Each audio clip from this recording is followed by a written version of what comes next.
반갑습니다. 네, 이제 우리 단단한 음식을 먹는 장성환자 이제 특강 2-3을 시작하겠습니다. 새해네요. 새해 복 많이 누리시고. 새해 복 많이 누리세요. 네.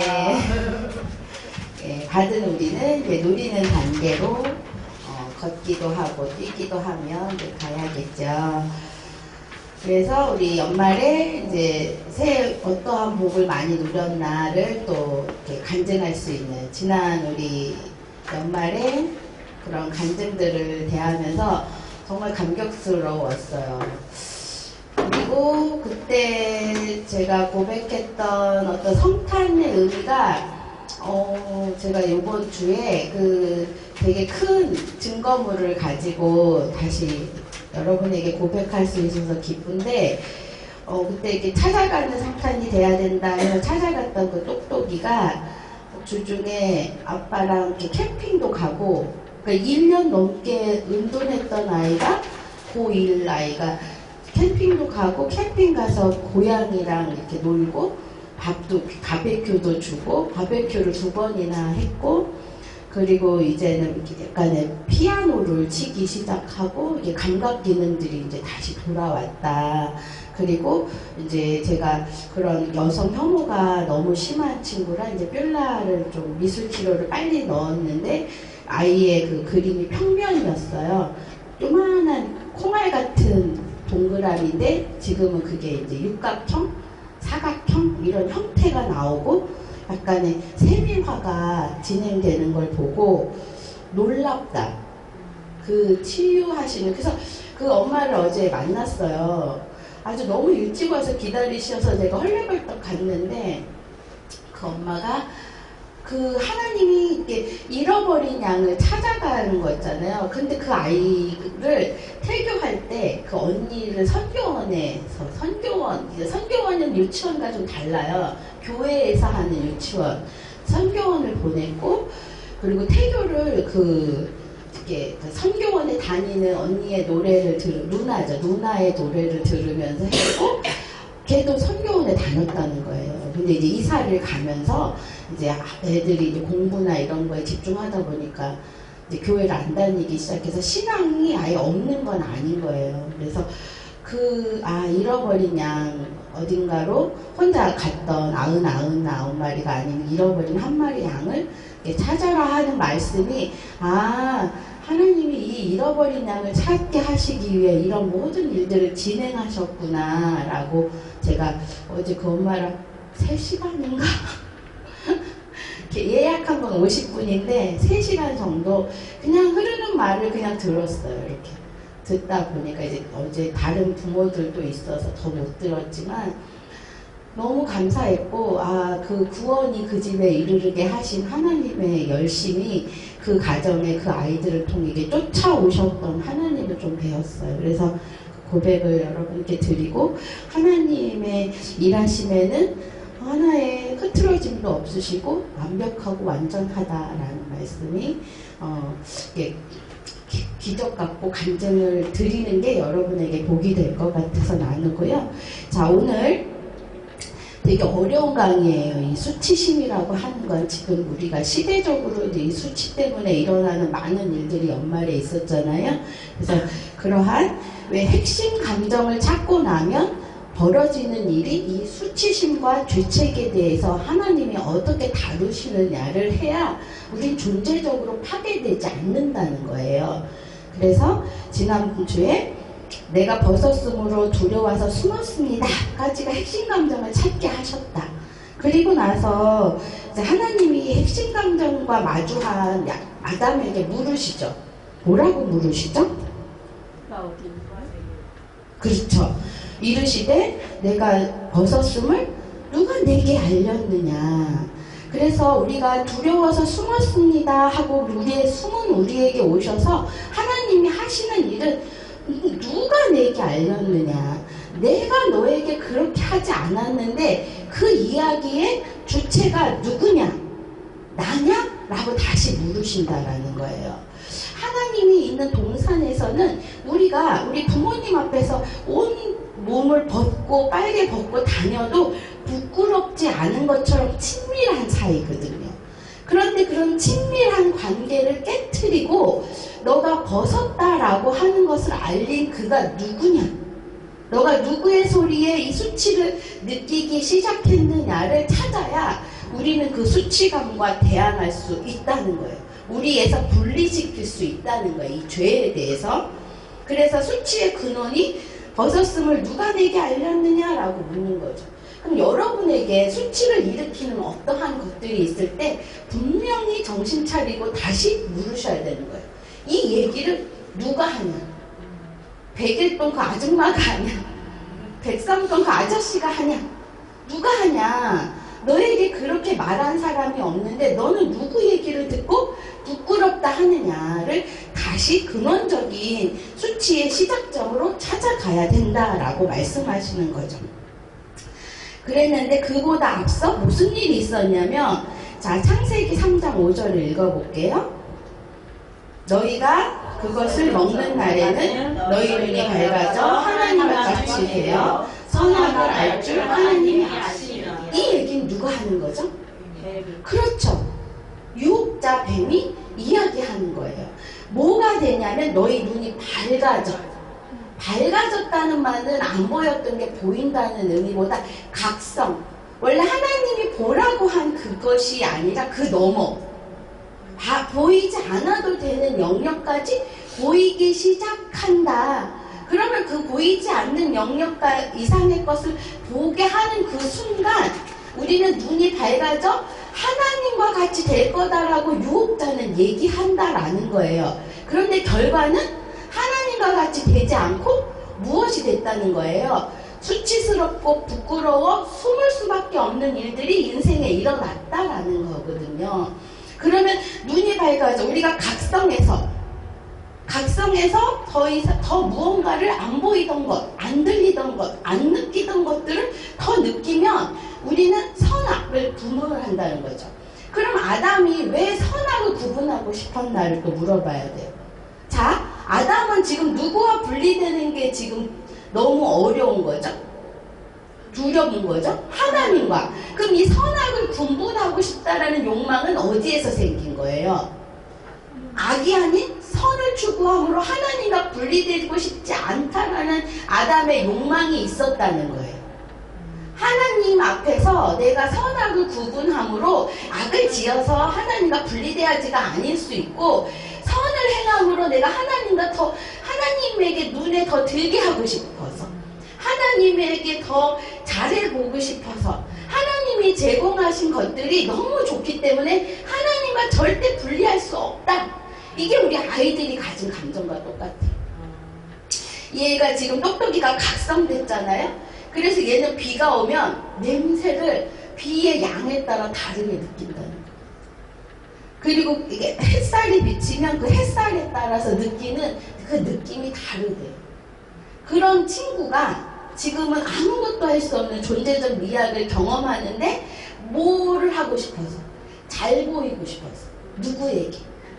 엄마에게, 아빠에게, 누군가에게, 모두에게 나를 좀 잘 보이고 싶어서 선악을 구분하고 싶고 선을 행하고 싶고 선이 있어야 될 것 같아서.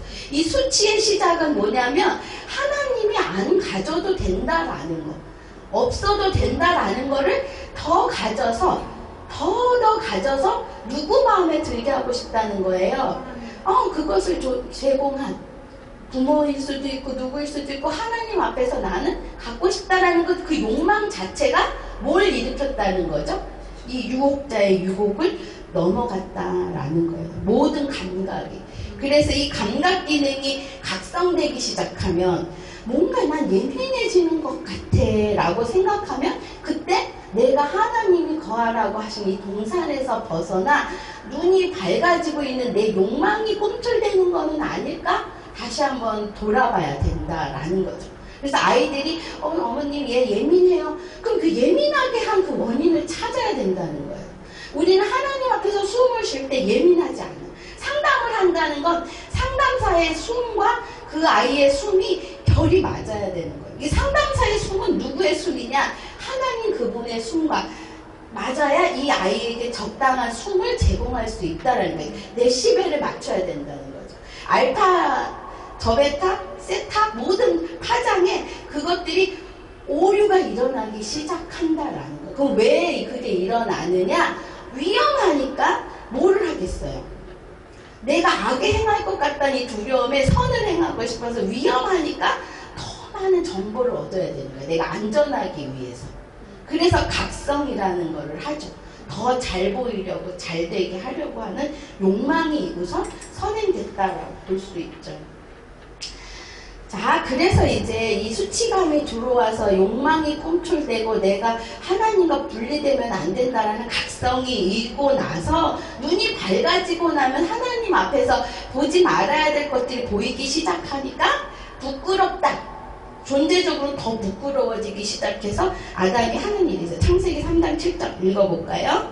이에 그들의 눈을 맞아 자기들이 벗은 줄 알고 무화과나무 잎을 치마로 삼았다. 네, 그럴 때 감추고 싶다는 거예요. 존재적인 나의 미학을 점점점 각성되면 각성될수록 느끼는 이 미학을 감추기 위해 무화과 나무의 넓은 잎을 찾아 다 가리기 시작하는 거예요. 존재적인 나무 뒤에 숨으면 이거 모든 것들을 움츠리게 된다라는 거죠. 그래서 자, 수치심과 가리기 위해 나무 사이에 가려지는데 수치심에서 시작된 사람들의 특징이 거기 1, 2, 3에 있어요. 뭐냐면 수치감에 머물러 움츠린 데 숨는다. 이건 정서상담에서 얘기하는 거야. 수치감이 있는 사람들은 이렇게 몸을 이렇게 하지 못하고 점점 위축돼서 숨는다. 그럼 내가 무언가에 자꾸 숨어. 어딘가에 부르는데 안 나가고 숨기 시작하고 누군가가 뭐라고 할 때 그런데 위축되고 쪼그라들기 시작하면 내가 뭐에 밝아졌지를 찾아봐야 되는 거야. 내가 무엇에, 누구의 소리에 지금 집중하고 있지? 라고 하는 것들은 다시 하나님의 숨에서 벗어나고 있구나라는 것들을 인식해야 된다는 거죠. 그 다음에 2번이 뭐죠? 사랑받고 연결되고 안전한 곳에서 이탈한다. 그래서 에덴 동산에서 이탈해서 어디에요? 그 중앙에서 이탈해서 나무 뒤에 숨기 시작한다. 그래서 아이들이 학교를 안 가는 거예요. 이 수치감이 벗어 던져지지 않으니까 어떠한 것도 하는 것들은 위험하다 싶으니까 잘 방어하는 것도 잘 방어하는 거라 그랬잖아요. 억압하는 것도 잘 억압하는 거예요. 터지면 안 되니까. 자, 그 다음에 자신의 수치에서 보호하려고 무화과 잎을 찾아 나선다. 어떤 잎이겠어요? 아까 설교 때 얘기했처럼 돈일 수 있고 명예일 수 있고 관계일 수 있고 부와 모든 뭐가 가릴 수 있는 것들, 자기가 뽀대나게 자랑할 수 있는 것들로 계속 자기를 가리는 거예요. 그것으로 우리가 해결되지 않는데도 그것들을 먼저, 야곱이 그랬잖아요. 그것들을 먼저 보내지 않으면, 그 강을 넘어 보내지 않으면 자기 갈 수조차 없으니까 그냥 모으기 시작한다라는 거죠. 그래서 그러한 일들이 하나도 소용이 없는데 또 무화과 나무 잎으로 가린다. 자, 그렇게 각성되는 정서를 조금 이해하기 위해 지난번에 했던 걸 리뷰할 건데 여기 빨리빨리 지나갈 거예요. 자, 감정과 정서와 정동의 관계. 그러니까 뭐가 망가졌어요? 눈이 밝아졌어. 우리는 뭐가 망가진 거예요? 수치감이 오면 뭐가 망가져요? 감각 기능이 망가진 거죠. 이 감각 기능이 망가져서 그 망가진 감각 기능이 뭐와 결탁을 하는 거예요? 감정과. 그러니까 내가 느끼는 감정이 온전한 감정이 아닐 수 있다는 거예요. 내가 느끼는 신체적인 두려움이 그 감정이 아닌데 나는 지금 망가졌기 때문에 그 감정을 느끼는 거예요. 그리고 그게 그렇다. 그래서 그 감정이 뭔가 관계에서 힘드니까 이걸 억압해버리면 어디까지 망가진다는 거예요? 정동까지 망가진다는 거죠. 그러니까 정동이라고 하는 건 무의식의 깊은 에너지원이거든요. 이 정동이 뭘 치는 거예요? 계속 나의 정서를 치는 거야. 내 생각을 흔들고 감성을 흔들어서 지금 내가 느끼는 이 감정들이 오르락 내리락. 그러니까 이게 조울이죠. 조증으로도 갔다가 우울도 갔다가 이게 흔들려서 이 파고가 높은데 자라고 하는 내가 떠 있을 수가 없을 만큼 휘몰아치기 시작한다. 그래서 숨이 바뀌고 시각, 미각, 청각 모든 감각들이 바뀌어진 채로 느끼는 무언가는 그것이 아닐 수 있다라는 거예요.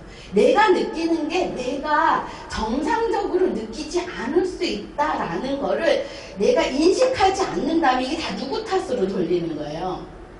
그 친구 때문에 학교 안 간다. 그 엄마 때문에 안 간다. 그 선생님 때문에 안 간다 하지만 그 안 간다라고 하는 이유, 못 간다라는 그 이유가 다른 데 있지 않고 자기 자신의 이 정동에 있을 수 있다. 무의식에서 오는 에너지 때문일 수 있다라는 거를 인식해야 된다라는 거죠. 그래서 지금 그 얘기를 설명했죠. 감각 구성 요소에는 강화된 감정과 이렇게 동맹을 맺는다. 그래서 융이 말씀하신 정동에는 감정이 어떠한 힘을 얻게 되면 육체적 신경을 지배 완화해서 결국 정동이 된다. 그래서 육체적으로 신체화가 엄청나요. 그래서 지금 제가 지난번에 요번 연말에 되게 좋은 은혜가 많았어요. 이렇게 아기 예수가 태어나신 날 남자아이가 태어나는 꿈을 꿨는데 그 꿈에 은혜가 있는 것처럼 새 생명들이 많이 태어났어요. 그래서 이 핵심 감정과 이런 것들을 다 찾고 나면 이 정동이 바뀌는 거예요. 무의식이 바뀌는 거죠. 그래서 그 무의식에서 그 선물 같은 무언가가 신성이 태어나요. 우리 지난번 강의 있죠. 1번 강의 예전에 강의에서 신성한 아이가 있어야 된다라고 하잖아요. 그 아이를 사람들은 억압한 채 숨겨놓고 사는데 그 아이가 태어나서 뭘 바꿔주냐면 이 정동에 있는 에너지들을 바꿔주는 거죠. 그러니까 이렇게 5살 때 할아버지가 자기를 차 안에다가 잠깐 두고 간 거예요. 어떤 아이가? 근데 그러다 보니까 얘는 뭐가 있을까요? 그치, 갑자기 누가 가버리면 이제 자기 죽을 것 같다는 공포감이 있었던 친구가 그러다 보니까 친구들이 이렇게 수업하다가 그냥 나가버리면 얘는 그 감정이 휩쓸리는 거예요. 근데 그걸 찾아낸 거야. 그래가지고 앤드류라고 이름을 붙였어요. 과학자래, 뇌과학자래. 그래서 그 앤드류의 얘기를 들으면 되는데 이 앤드류의 얘기를 자기가 잘 안 듣는 거야. 왜냐면 뭔가를 믿어지지가 않아서. 그런데 그 친구가 뭐를 했냐면 아프리카에 그 높은 파도가 있는데 꿈이에요. 파도가 치는데 이 앤드류가 그 파도에 선 자기를 한테 말을 하더래요. 너 수영 잘하잖아. 이렇게 귀에다가 너 수영 잘하잖아. 이 파도보다 너 수영을 잘하잖아. 그래서 꿈에서는 몰라서 깬 거죠. 악몽이었죠. 근데 이제 적극적 심상을 다시 해서 그래 너 수영 잘하잖아. 그래서 다시 적극적 심상으로 다시 상담 중에 그 파도가 넘쳐 흐르는 데를 수영을 해서 쫙 갔어요. 그리고 다시 뇌가 바뀐 거죠. 뇌의 기억을 바꾼 거죠. 심상을 통해. 그리고 났더니 이 공포가 다루어진다. 그래서 새벽에 일어나는 통증을 조금 더 완화해서 지금은 잘 자는 단계. 또 공포, 무슨 공포가 올까요?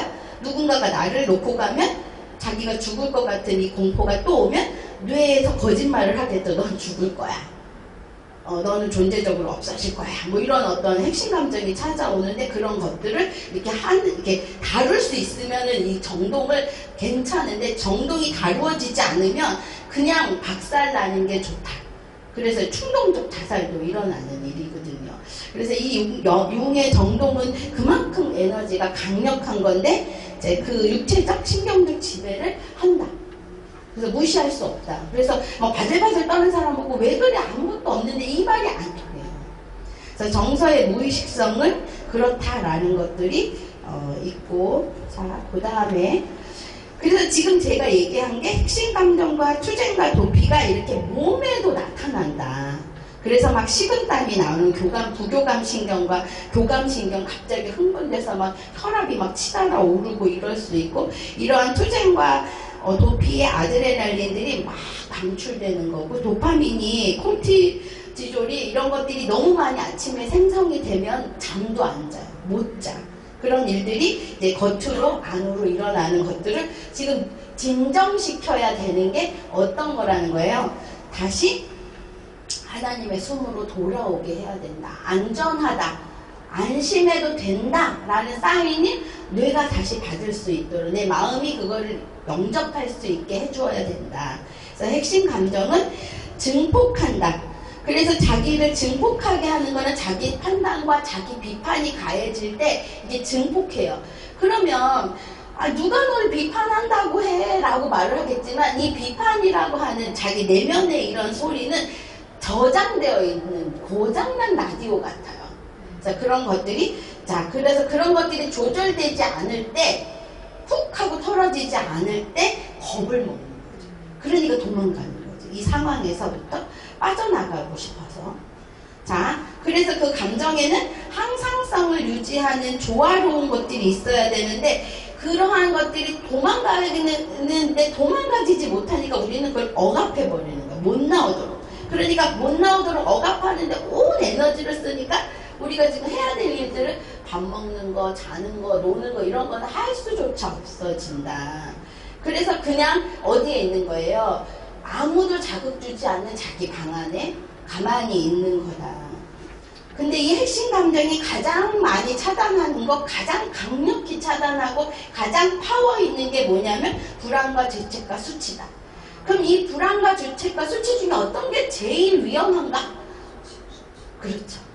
이 불안도 위험하고 불안은 너무 많이 오지만 수치라고 하는 이것이 오면 그 누구도 사랑할 수 없다는 거예요.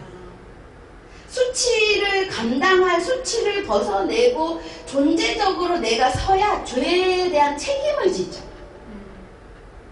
그렇잖아요. 이렇게 재판관이 죄 땅땅땅 할 때까지 그 기다리는 동안에 느끼는 이 수치를 감당하려면 이 수치를 다룰 수 있어야 되는데 다뤄지지 않으니까 우리는 그냥 자기를 파멸시켜버리는 거죠. 엄청난 공격이죠. 자기를 죽인다라는 건 그럴 수밖에 없다는 거예요. 그럼 이 수치를 누가 줬냐? 그 사람을 공격해야 되는데 누구를 공격하는 거죠? 너희가 공격하고 있는 내가 너희를 어떻게 공격하는지 봐라라는 거예요. 의외로 수치를 많이 느끼는 사람들이 참 아까처럼 아담처럼 선을 추구하던 사람이에요. 잘 보이고 싶고 잘하고 싶고 누구보다 버림받고 싶지 않는 존재적으로 하나님의 은혜를 받고 싶고 가족의 지지를 받고 싶고 사랑을 받고 싶은 사람일수록 선을 추구하는데 그 선에 대한 추구가 하다가 각성이 일어나서 잘 보이고 싶은 마음에 이 수치를 느끼게 되면 그 개입이 더 큰 거야. 워낙 죄를 짓는 사람들은 수치를 안 느껴요. 수치도 없어.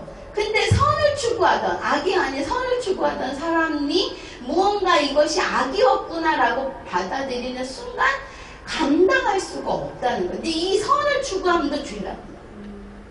하나님이 그냥 너로 괜찮다는데 무언가로 막 나를 포장하는 것 자체도 유혹자의 유혹을 뿌리치지 못한 죄다라고 지금 분명히 하나님은 말씀하고 있다는 거예요.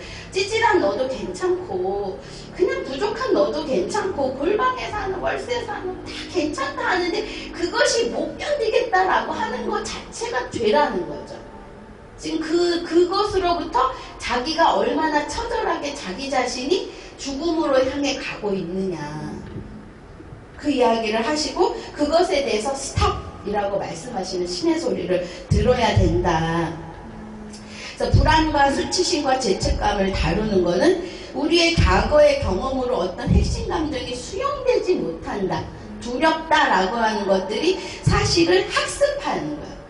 이게 본인 안에 있는 게 아니라 학습된 거야. 누구에게? 유혹자, 뱀에게 아담이 학습된 것처럼 그 선행된 유혹자들이 있어요. 근데 대부분의 유혹자가 참 그렇게 못 나오면 안 돼. 글씨 똑바로 써야 돼. 바르게 걸어야 돼. 뭐 어째야 돼. 그렇게 밥을 똑바로 안 먹으니까 그렇지. 그렇게 느려 터져서 되겠냐. 이빨 안 닦으면 안 돼. 어쩌고저쩌고. 이제 그런 것들이 우리의 그 빨간 신호등을 켜지게, 그러니까 막 1m도 안 가는데 계속 빨간 신호등이 반짝반짝 오는 거야. 못 가는 거야, 인생길을. 그거 둘러보느냐고. 그래서, 이거 무슨 일이 아닌데 웃네, 우리가. 그런데 이렇다라는 거예요. 그래서 수치심과 죄책감은 다르다는 거예요. 수치심과 죄책감은 다르고, 혼돈되지만 다른데, 여기 옆에 1번에서 10번 한번 볼까요? 나는 충분하지 괜찮지 않다. 나는 멍청하다. 나는 쓸모가 없다. 결함이다. 나 못생겼다. 사용수자네. 부적격자다. 나쁜 사람이다. 이걸 누가 학습했다는 거예요? 뭔가 조금만 잘못했을 때 부모들이 이러한 것들로 이제 되고, 이 부모뿐만 아니라 또 모두 그렇다는 거예요. 사회적인, 문화적인 잘못됐던 것들이. 그래서 이제 나오죠. 타인에게서 학습됐고, 원초적 거부, 심리적 거부에서 나오고, 항상 구체적인 사건과 연결돼 있다는 거예요. 그래서, 어떻다, 이러면, 저는 돈이 없으면 너무 수치스럽다. 그럼 돈과 관련된 뭔가를 찾아가야 되는 거예요. 찾아가면 그 사건이 있어요. 그 사건을 아까 핵심 감정을 다루듯이 이 뇌에 기억됐던 정보를 바꾸는 작업이 상담이라는 거예요. 그 무의식적인 상담을 안 하고 그냥 말로 그런 거는 수치감을 가지시면 안 돼요. 말한다고 그게 바뀔까요? 바뀌지 않는다는 거예요. 무의식을 바꾸려면 심상 안으로, 무의식 안으로 들어가야 되고, 들어가서 그것이 바뀌었다는 결과물이 어디서 나오냐면 꿈에서 나와야 돼요. 무의식이 소화가 됐다라는 것을 꿈이 답을 줘야 내가 그걸 소화했구나라고 느낀다라는 거예요. 정신분석이 그래야 재발하지 않는다. 그러니까 일반 상담은 재발률이 많은 게 잠깐은 맞아 이랬는데 다시 그 생각으로 돌아간다는 거예요. 무의식이 다루어지지 않았기 때문에. 그래서 다 심상 상담을 해보세요. 보세요. 문턱이 높지 않습니다. 자, 그리고 수치심은 어떻게 만들어지는가? 그래서 부모의 반응인데, 부모가 이렇게 나쁜 말을 안 했는데도 반응으로만으로도 아이는 수치감이에요. 그러니까 이게 젖을 먹이다가, 이게 참 정신분석을 하다 보면 엄마는 참 나쁜 사람이 되는 게 이게 우리의 딜레마예요. 그래서 우리 분석가들이 여자들이 훨씬 많거든요. 수업 듣다가 막 짜증난다고 이렇게 나가시는 분도 있어. 수업 듣다가 줌을 나가. 튕겨져서. 그리고 한 15분 있다 들어와. 그분도 이슈가 있는 건데, 그만큼 그 엄마들의 역할을 되게 강조해요. 왜냐하면 첫 번째 공급자이기 때문에 그래요. 그래서 그 첫 번째 공급자인 엄마가 젖을 먹다가, 이래도 애는 수치스럽다는 거야. 왜 이렇게 젖을 못 먹어? 이래도 안 되고, 이러고, 그리고 또 너무 많이 먹어 하고 확 젖꼭지를 빼도 안 되고, 엄마가 해야 되는, 그 수치를 아이가 느끼지 않게 충족하게 만족스럽게 해야 된다. 그래서 아이가 응애 울 때 빨리 안아주지 않고 기꺼이 도와주지 않으면 아이는 존재적으로 내가 이 엄마의 마음에 들지 않아서 이러한 일이 있구나. 그러면서 더 빵긋빵긋 우는데 더 이렇게 막 그렇게 하고 아니면 더 바락바락 울든가 무언가를 한다는 거예요. 그래서 아이의 평온이 깨진다는 거예요. 그러면 뇌는 생각하겠죠. 더 감각적으로 이 상황을 해결하기 위해 아이가 과민해지겠죠. 그래서 아이가 팍나 울어야 하면은 그 엄마의 그 관계 맺는 힘이 약한 건 아닌가 봐야 되는 거예요. 근데 아이가 아무 반응도 안 해. 그것도 이상한 거예요. 아이가 그럼 아예 포기했다는 거거든. 또 그것도 이렇게 뒤져봐야 되는 거예요. 그래서 그 정신분석에서 이게 정보에 있어서는 아이의 배 안에서 태어날 때 어땠나, 그리고 자랄 때 아이의 반응이 어땠나를 이렇게 다 추적 관찰하는데 많이들 잊어버리세요. 근데 잊어버려도 어쩔 수 없, 알 수 있는 게 그 사람을 보면 알 수 있어. 어땠겠구나가 알 수 있어요. 그래서 거부받는 것들이 안 좋다. 그것이 슬픔으로 이렇게 쌓일 수 있다. 수치감은 그러면 이제 누구를 탓하냐면 내가 문제가 있었구나. 내 탓이다. 라고 생각한다는 거예요. 왜냐하면 아담이 하나님 탓을 하지 않고 자기 탓을 했잖아요. 그런 것처럼 내 탓이다. 그래서 그 관계를 복원하는 거는 하나님이 아담을 찾아왔듯이 부모가 까다로운 아이, 말 안 듣는 아이, 창피해서 움츠린 아이에게 누가 찾아가야 되냐면 그 부모라는 거예요.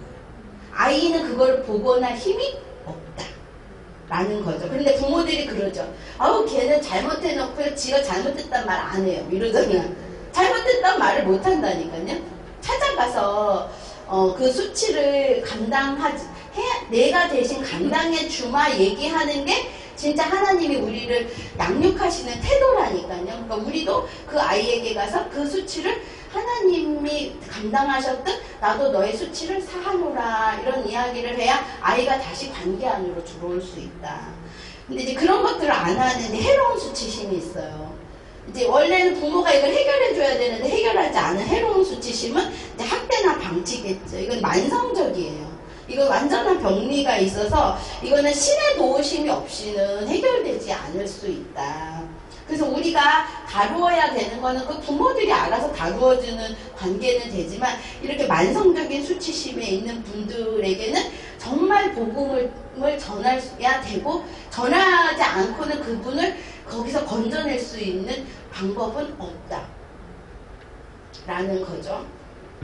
해로운 수치심이 또 하나는 이제 사회와 제도예요. 여자니까 또 뭐 요즘은 남자니까 뭐 이런 것도 이제 수치심이 되는데 문화와 정의에서 해로운 수치심을 느끼게 되는 것들, 그리고 그게 정상이라면 나는 비정상인가 뭐 이렇게 되는 부분들에 대해서 우리 사회가 많이 바뀌었어요. 그런데도 더 바뀌어야 되는 거예요.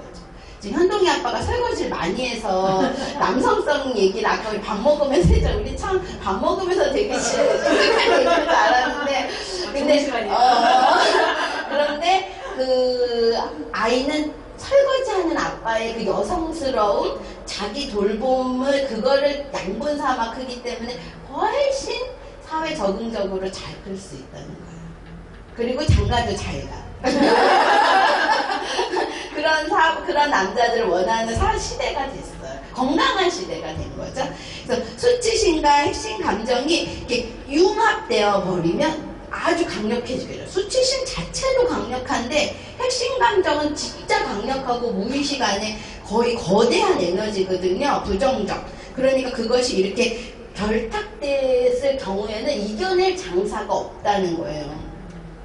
그래서 당신의 가장 은밀한 비밀이 밝혀질지 모른다는 공포가 뇌에게 위험 신호를 계속, 그러니까 이런 분들은 사회적 기능도 최소로 줄여요. 좋은 직장 안 가고 좋은 일 안 하고 많이 이게 드러나는 일 안 해요.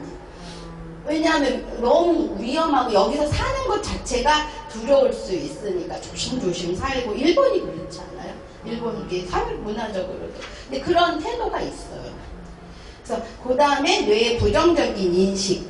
그래서 뇌는 한번 기억하면 그 기억이 바뀌지 않는 한 계속 기억을 한다는 거예요. 그래서 아까 그 앤드류라는 애가 5살 때 할아버지가 자기를 놓고 가면 자기가 죽을지도 모른다 해서 누군가와 분리를 공포로 여겼잖아요. 그러니까 친구들과 자꾸 헤어질 때마다 얘는 그 공포를 느낀 거예요. 그러니까 사회생활을 할 때마다 힘든 거죠.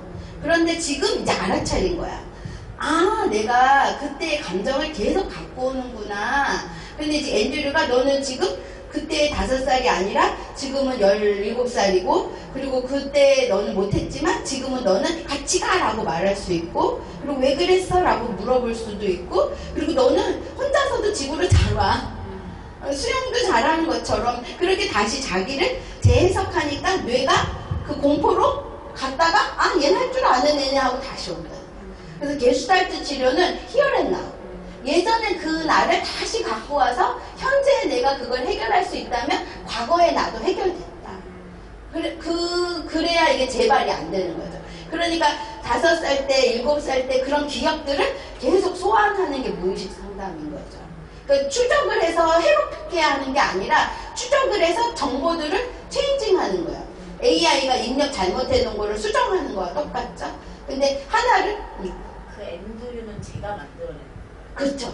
그러니까 이따가 나왔나 안 나왔는데 앤드류라고 이름을 붙이는 거에도 이유가 있는 게, 자, 뭐 누군가 땡땡이야, 똑똑이야. 그러면은 그 안에 있는 똑똑이도 자기고 쟤도 똑똑이도 자기잖아요. 그런데 그러면 엉켜요, 감정이. 그러니까 앤드류는 신이 보내신 현명한 나를 앤드류라고 얘가 이름을 붙인 거고, 앤디는 상처받은 나.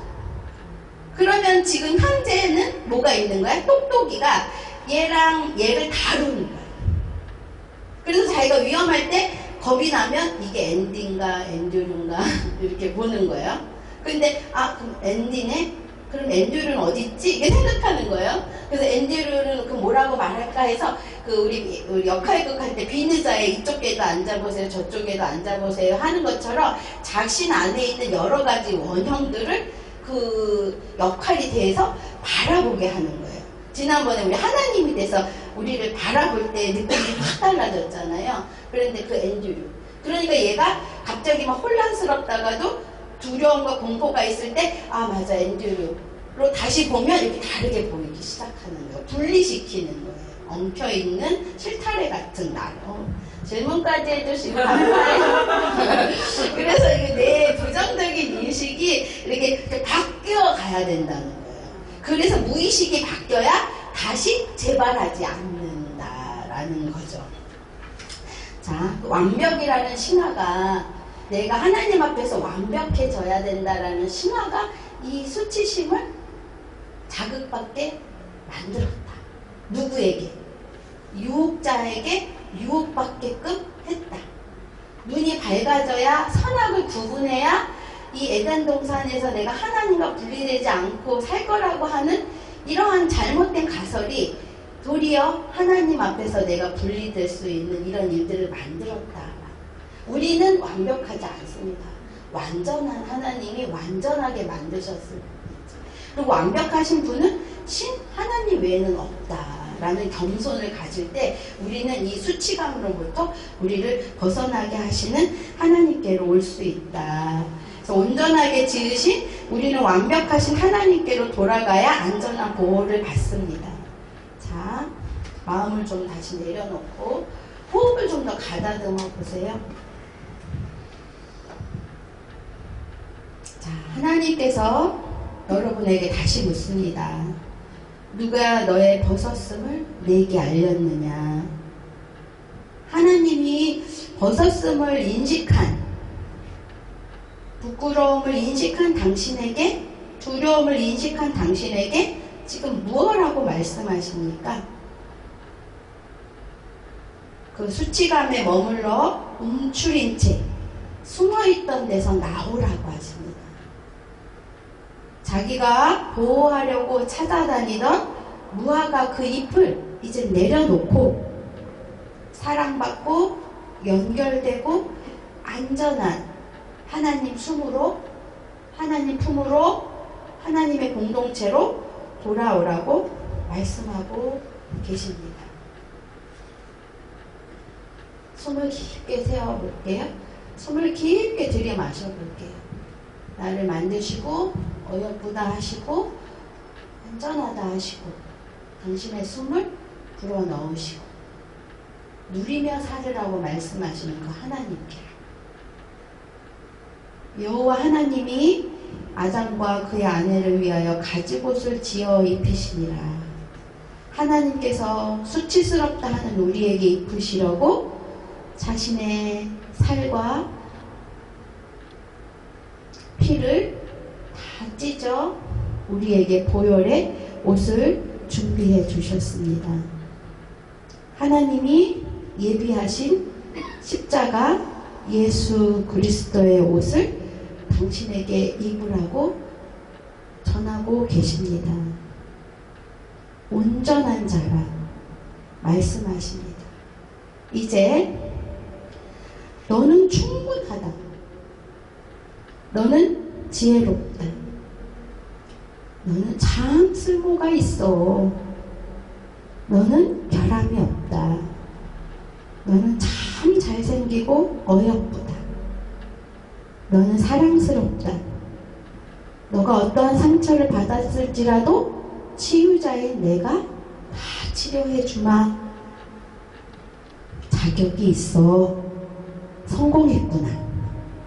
너는 참 좋은 사람이야. 라고 말씀하시는 하나님의 그 음성을 담으셨습니까? 숨을 가득 담아보세요. 가죽 옷을 입히시고 다시 어여쁘다, 충분하다, 족하다 하시는 하나님의 음성을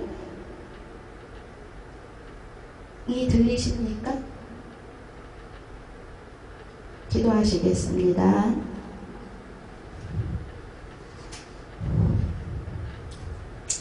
하나님, 우리 주 예수 그리스도의 십자가 외에는 결코 자랑할 것이 없는 우리입니다. 그리스도로 말미암아 세상에 대하여 십자가에 못 박히고 내가 세상에 대하여 그리하였다라고 하시는 주님의 음성을 듣습니다. 이제 그리스도 예수 안에 있는 나에게는 결코 정죄함이 없음을 믿습니다. 이제 그리스도 예수 안에 있는 생명의 성령의 법이 죄와 사망의 법에서 나를 해방하였음을 믿습니다. 올 한 해 이 수치심으로부터 우리를 해방하신 그리스도로 인하여 그 누리는 복 있는 사람으로 살아가게 하실 성령님을 따라 걷겠습니다. 예수님의 이름으로 기도합니다. 아멘.